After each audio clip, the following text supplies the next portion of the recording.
Hello friends, welcome to UGMIT and 2.0 YouTube channel. तो इस video में आज हम डिस्कस करेंगे जो ओडिशा में Odisha power transmission corporation limited यानी कि OPTCL में जो रिक्रूटमेंट निकला है, तो उसका जो कॉन्ट्रैक्चुअल बेसिस यहाँ पे जो लिखा है, देखिए ऑन कॉन्ट्रैक्चुअल बेसिस। तो इसके बारे में वो डिटेल्स में एक नोटिस दे दिया है कि एक्चुअली कॉन्ट्रैक्चुअल अपॉइंटमेंट क्या है। तो इसके बारे में जिसको डाउट है तो उसी को आज हम डिस्कस करेंगे। और जो लोग अप्लाई नहीं किए अभी तक, मैं ये सजेस्ट करूँगा कि अप्लाई कर दीजिए, बहुत ही अच्छा जॉब है ये। इसका लास्ट डेट है 14/10/2021, ठीक है। सो ये government of Odisha undertaking organisation है, ठीक है। सो चलिए हम लोग चलते हैं कि जो कॉन्ट्रैक्चुअल बेसिस में है, तो कॉन्ट्रैक्चुअल में अपॉइंटमेंट लेने के बाद आपको क्या क्या सुविधा मिलेगा, क्या क्या नहीं मिलेगा, और आपको कैसे कॉन्ट्रैक्चुअल से फिर रेगुलर अपॉइंटमेंट दिया जाएगा, और क्या क्या बेनिफिट है, क्या क्या बेनिफिट नहीं है, तो सारे के ऊपर जो नोटिस दिया है उसी को हम डिस्कस करेंगे। सो ये देख लीजिए फ्रेंड, ये वाला है इसका नोटिफिकेशन, ठीक है। सो OPTCL non executive contractual appointment rules 2021, ठीक है।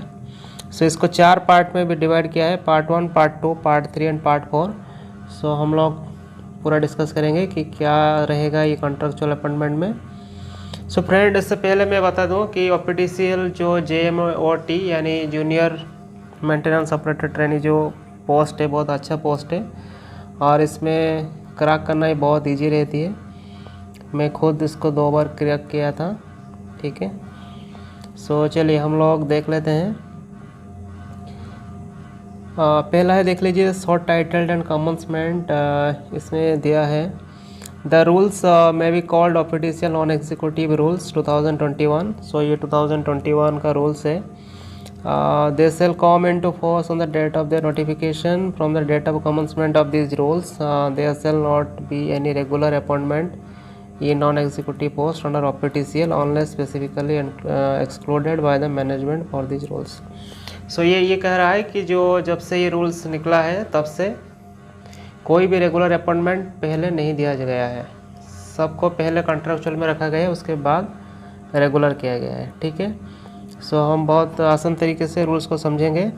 पारा 2 में देख लीजिए, एक एक करके ये पॉइंट दे दिया है। Point 1, point 2।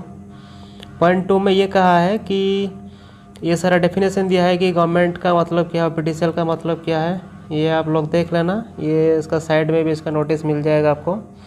मैनेजमेंट क्या है, रिक्रूटमेंट रूल्स क्या है, स्टेट क्या है, ठीक है, शेड्यूल्ड कास्ट क्या है,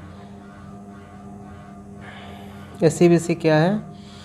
सो ये रहा details.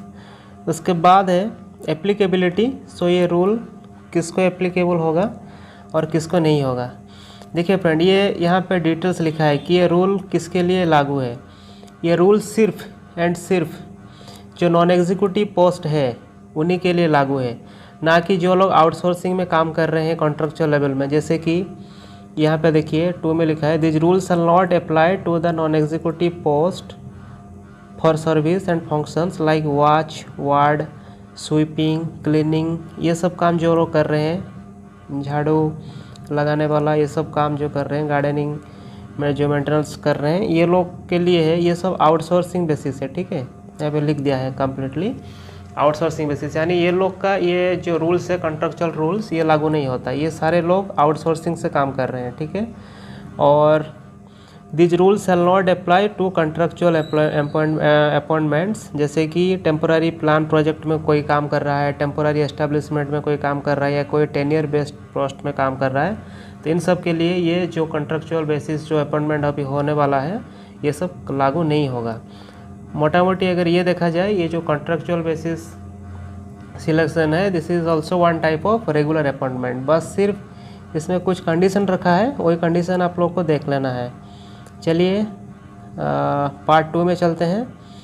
Recruitment to the post shall be made on the basis of provisions of the relevant recruitment rules or executive instructions as the case may be in force. ठीक है, ये आप लोग थोड़ा पढ़ लेना, बहुत इजी है यहाँ पे। सो यहाँ पे देखिए फ्रेंड, जो कहा है ये कुछ रिजर्वेशन है। पॉइंट नंबर 6 जो है कुछ रिजर्वेशन रखा है, किसके लिए, जैसे कि शेड्यूल्ड कास्ट हो गया, शेड्यूल्ड ट्राइब, SC ST हो गया, CBC हो गया। ठीक है, ये देख लेना, उनके लिए रिजर्वेशन है। और नेक्स्ट यहाँ पे एक दिया है पॉइंट नंबर 7 में, जो specially provision for different categories of existing contractual employees, यानी जो लोग एग्जिस्टिंग कॉन्ट्रेक्चुअल एम्प्लॉयज़ है, जो लोग काम कर रहे हैं अभी करंटली OPTCL में, तो वो लोग का अगर एज 45 ईयर्स नहीं हुआ है, so they are also eligible to apply this post. Okay, so उन लोगों के लिए भी कुछ रिलैक्सेशन रखा गया है, ये आगे लिखा है, देखिए यहाँ पे बी में देखिए, दे shall be allowed 1% extra marks, उनको कुछ मिलेगा एक्स्ट्रा मार्क्स, जो लोग ऑलरेडी इम्प्लीमेंटेड है काम में। ठीक है, rule 7A and 7B is applicable only to the existing person engaged by the outsourcing agency, जो भी आउटसोर्सिंग एजेंसी में काम कर रहे हैं तो उनके लिए OPTCL कुछ बेनिफिट्स रखा है, तो यानी टाइप ऑफ बोनस भी कह सकते हैं आप लोग। नेक्स्ट है यहाँ पे देखिए, जो कंडीशन ऑफ सर्विस, यहीं पे डिटेल्स लिखा है कि अगर अभी किसी को भी अपॉइंटमेंट लेटर मिल गया तो उसके बाद उसका क्या क्या उसके साथ डील किया जाएगा, कैसे, एज ए कॉन्ट्रेक्चुअल अपॉइंटमेंट। सो यहीं पे ये 8 नंबर पॉइंट में लिखा है यहाँ पे। 10 ईयर ऑफ कॉन्ट्रेक्चुअल अपॉइंटमेंट, ये रहेगी आपका 6 ईयर्स रहेगी। ठीक है, 6 साल आप लोग को कॉन्ट्रेक्चुअल बेसिस में काम करना पड़ेगा। उसके बाद रेम्यूनरेशन वो उतना ही मिलने वाला है। ठीक है, रेम्यूनरेशन जो भी है उतना ही मिलेगा। जैसे कि यहाँ पे देख लीजिए, यहाँ पे लिखा था ऑलरेडी कौन सा साल में कितना मिलेगा।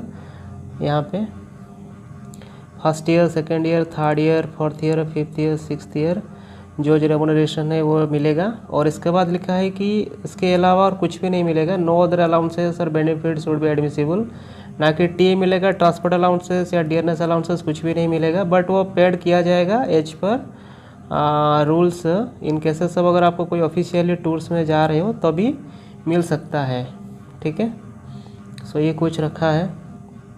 नेक्स्ट चलते हैं, एनुअल इंक्रीज ऑफ रेम्यूनरेशन, कैसे आपका इंक्रीमेंट होगा वो भी लिखा है कि ये सारा आपका the performance will be accessed from the performance report. ठीक है, आपका एक परफॉर्मेंस रिपोर्ट तैयार होगा और उसी में एटलीस्ट आपको गुड आनी चाहिए, और एक कुछ इंटरव्यू और स्किल टेस्ट होगा, उसमें क्वालिफाइंग मार्क्स 50% होनी चाहिए। तो ऐसे करके आपको इंक्रीमेंट होगा। ठीक है, एनुअली रेम्यूनरेशन में। Okay, if any contractual employee comes unsuccessful in the performance assessment, ठीक है, अगर अनसक्सेसफुल पाया गया तो ही और she will not get the benefit of annual increase, annual increase उनको मिलेगा नहीं। ठीक है, अगर उसमें अनसक्सेसफुल पाए गए तो। उसके बाद allowances, they shall not be entitled DA, HRA and other allowances during the period of contractual appointment, बाकी कुछ भी आपका नहीं मिलने वाला है। ठीक है, उसके बाद है आपका 5 नंबर में लीव। देखिए, लीव जितना मिलना है वो मिलेगा, लिख दिया है। They shall be entitled to leave under the provisions of the leave rules, OPTCL का जो भी रेगुलर एम्प्लॉयज़ को जो भी लीव रूल्स मिलते हैं उतना ही मिलेगा। कंडक्ट एंड डिसिप्लिन, आपको OPTCL का जो भी रेगुलर एम्प्लॉय का रूल्स डिसिप्लिन में ही रहना है। पेंशन स्कीम आप जब से ज्वाइन करोगे तो जो NPS है, न्यू पेंशन स्कीम, वो वाला लागू हो जाएगा। और ट्रेनिंग आपका स्टार्ट ही हो जाएगा, जैसे ही ज्वाइन होगा आपका ट्रेनिंग स्टार्ट हो जाएगा। ठीक है, उसके बाद 9 नंबर पॉइंट में termination of contractual appointment. Contractual appointment आपको टर्मिनेट किया जा सकता है, बट उसके लिए कुछ कंडीशंस है। जैसे कि लिखा है कि आपका टर्मिनेशन कैसे किया जाएगा। पहला है, आपको 1 मंथ पहले नोटिस दिया जाएगा, आपको giving notice of 1 month before दिया जाएगा, अदरवाइज 1 मंथ का सैलरी दिया जाके आपको टर्मिनेट किया जा सकता है। ठीक है, और वो इसलिए टर्मिनेट किया जाएगा, वो कंडीशन देखिए 2 में लिखा है, 3 में लिखा है कि अगर इफ़ ही और she okay gives misleading and false information in the application में अगर कुछ फॉल्स इन्फॉर्मेशन है तो अभी आपको टर्मिनेट किया जा सकता है। ठीक है, और at the time of interview और at any stage of selection process. तो ये कंडीशन है। और दूसरा कंडीशन है, the corporate reserves the right to terminate okay contractual employee if any if any adverse report regarding the conduct of employees from the controlling authority। ठीक है, आपके पास आपको जिसके जो कंट्रोलिंग अथॉरिटी के पास काम करने जाओगे उससे अगर कुछ भी इंफॉर्मेशन मिला कि आपके बारे में, तो भी आपको टर्मिनेट किया जा सकता है। ठीक है, और तीसरा है कि com unsuccessful for 2 consecutive year. ठीक है, अगर 2 कंसेक्यूटिव ईयर्स में आपका जो परफॉर्मेंसेस है अगर वो ख़राब रहा तो भी आपको टर्मिनेट किया जा सकता है। और 5 नंबर में लिखा है कि अगर आपने इसे ही छोड़ दिए बिना कुछ बताए चले गए 15 दिन तक, ओके, कुछ रिपोर्ट नहीं किए, तो भी आपको टर्मिनेट किया जा सकता है। नेक्स्ट, रेगुलर अपॉइंटमेंट कैसे होगा, ये 10 नंबर में लिखा है। किसी को रेगुलर अपॉइंटमेंट कैसे होगा, तो ये देखिए, on the date of satisfactory completion of 6 year, जैसे 6 साल कंप्लीट होता है तो उसका कुछ मेथोडोलॉजी है, जैसे कि एवोल्यूशन किया जाएगा। और वो किस तौर पे, जैसे कि स्किल टेस्ट होगा, 20 मार्क्स का रिटन टेस्ट होगा, ठीक है, और एक पीआई होगा, पर्सनल इंटरव्यू 20 मार्क्स का। ये सारा होके तो आपको रेगुलर पोस्ट में ऑब्जर्व किया जाएगा।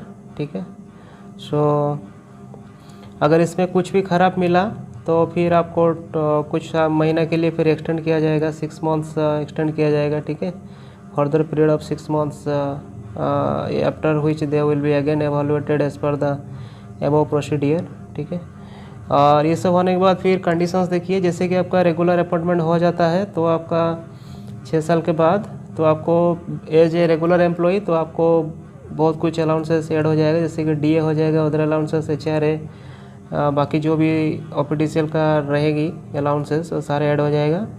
उसके साथ साथ other condition of service, the other conditions of service shall be such has been provided in the relevant recruitment rules, वो सब आपको उसी टाइम बता दिया जाएगा। ठीक है, so the conditions of service in regard to matter not covered by sub rule. Okay, so time to time ये तो वेरी होता रहता है। उसके बाद अगर कुछ भी चेंजेस होती है, जैसे कि पिछले साल ये हुआ था कि कॉन्ट्रेक्चुअल में सिलेक्शन हुए थे बट वो सबको रेगुलर किया गया था, तो ये डिपेंड करेगी गवर्नमेंट के ऊपर। ठीक है, गवर्नमेंट ऊपर डिपेंड करती है, तो गवर्नमेंट जिस तरह की ऑर्डर निकालेगा उसी हिसाब से ऑफिशियल उसको फॉलो करता रहेगा। सो बहुत बढ़िया जॉब है फ्रेंड्स, ये अप्लाई कर दीजिए, 14 तारीख शायद लास्ट डेट है। सो बस यही बताना था वीडियो में।